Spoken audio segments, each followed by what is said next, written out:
Hey, what's going on guys, G1X here, and today we're taking a look at Transformers Combiner Wars Powerglide. Now this guy is the same size and the same scale as figures that you got in 2014 like Swerve and Cosmos. Two of these guys I think are the best ones from 2014 as far as the Legends class goes. Powerglide is right there for 2015. I love him, and this is a very well represented, G1 update for your mini-bots. These three guys are absolutely perfect. The one complaint that I have is in 2014, we got Cosmos with a 2-pack, and also the same with Swerve and some of the other ones. With Powerglide, we're not getting a 2-pack. Now, even though this guy's kind of like a little triple changer, he can turn into a gun, his alt mode, and his robot mode. I never used that with Cosmos. I liked him looking just like this, as I do Swerve, just like this, with no gun, just like they did back in G1.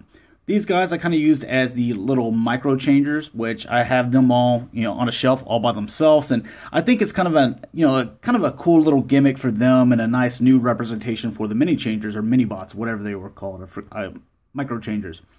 But with Powerglide, you don't get that. You just get the bot itself. Now, Hasbro might try to combat that and say, well, it is part of the Combiner Wars series, and it does turn into a gun itself. Cosmos Swerve, they didn't do that. Well, you also have Wind Charger that is going to be coming part of the Combiner Wars in the same price point as all these guys, and this came with a 2-pack, but Wind Charger, he's not going to be able to turn into a gun, or at least I have no idea how this could turn into a gun. Maybe it's the chest gimmick or whatever, but it seems like we're getting less for the same amount of money. Now, that's not to say I don't like this figure. I absolutely love it. But I would think that the price might have went down a little bit, or still gives a 2-pack. I still like these little dudes, as kind of silly as some of them are. Still for my little new updated micro change line. So that's my little piece that I'll say that Hasbro, you should be better for us. But anyways, on to this guy. This is a very nice looking jet. You can definitely see Powerglide out of this. They are going to repaint this into Viper for the Decepticons. It is going to be the representation of the Rattler from Cobra G.I. Joe, and the pilot of the Rattler, and back in G.I. Joe, was the Wild Weasel, so his face mask is going to replace that of Powerglide, so it's a nice little nod right there. I do like that. And as you can see, no Autobot symbols here. The only problem that I have in jet mode is this section right here. You can see that it's already kind of coming apart. It doesn't snap together very well, and whenever I press that in, you can see that they kind of push each other out. So that's the only really problem that I have with that. As far as size scale, here is G1 Hot Rod, if that kind of gives you a little bit of an idea. It's the only thing I had in vehicle mode close. Alright, so the other mode, the gun mode, which this is going to be the only time that I put them in gun mode. After that, after this video, I'm never doing it again. Now, for your deluxe figures, he will fit in their hands, but it's going to make their arm come all the way down, and the gun's just going to be sitting in the ground. It will fit with Superion, and he can keep his hand up. Even though as ridiculous as I think it looks, you can do it. But to put this guy into his gun mode, first thing that we're going to do is flip these around just like so. You're going to push these out. Push this out too. If you go too far, these little cannon things will actually slide all the way off. So that's about as far as we'll go. As you can see, this centerpiece is already coming undone right there. But with these arms, you're going to come back like this, and that's going to tab in right like so. Do the same with that. Tab that in. This is the landing gear is going to serve as the handle. And you come back with this, and there's your target finder. I'm gonna have to get these legs back together, and there you go. So you got your target finder, some missiles on the side here. You got kind of like a little 3-piece cannon there, and there's your handle. So there is your gun, and it's quite large. I mean, here it is, to scale to this guy. So, anyways, to get back, I'm going to just push those because I want to go from jet to robot. Most people are probably not going to bother with that.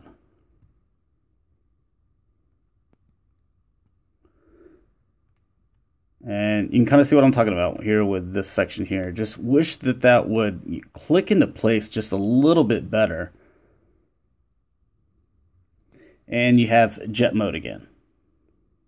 Alright, so to get this guy transformed into his robot mode, you are going to flip these little feet back. Make sure you do those first, and then come back with these. If you come back with this, they'll go all the way down, and these will pop off pretty easily, so you don't want to lose those.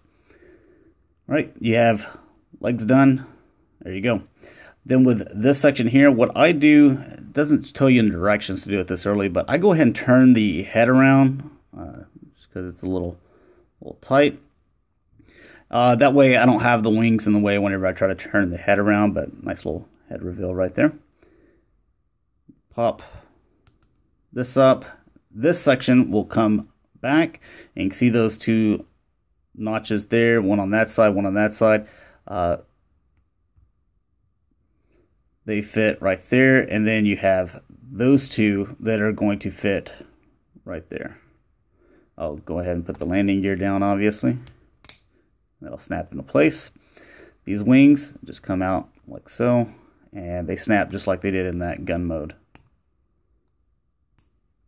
And undo the arms.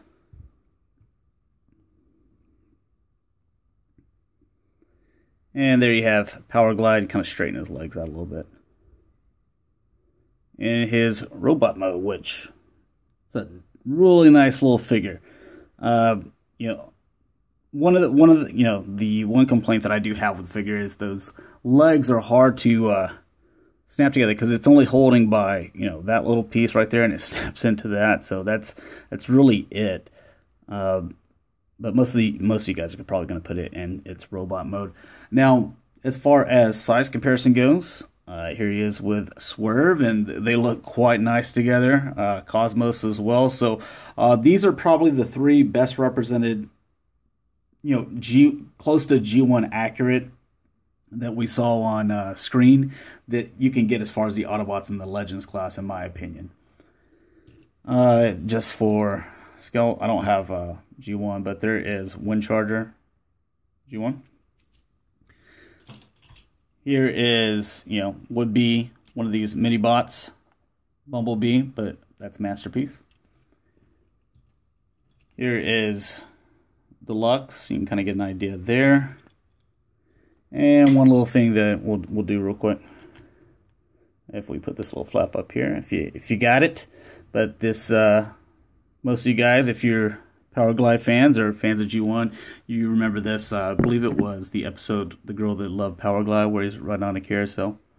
So this horse is from Willow, the movie line. If any of you guys were wanting to buy one, you can get it probably pretty cheap if you wanted to display them that way. But not too bad, you know. Or actually, it's very good. There's not really anything bad about it. The head does rotate, as you kind of saw earlier. The arms, they go all the way around. They bend 180 right there in the elbow.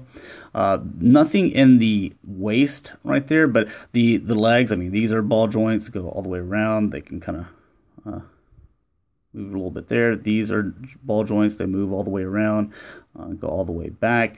And the feet, you know, I guess you could say they kind of go forward or whatever, but they are kind of at a little bit of a slant, so I like that. And anytime the Transformers, they give me a little bit of a slant at the ankle, I appreciate it. You can get them to stand here. But thanks a lot for watching, guys. Hopefully you enjoyed.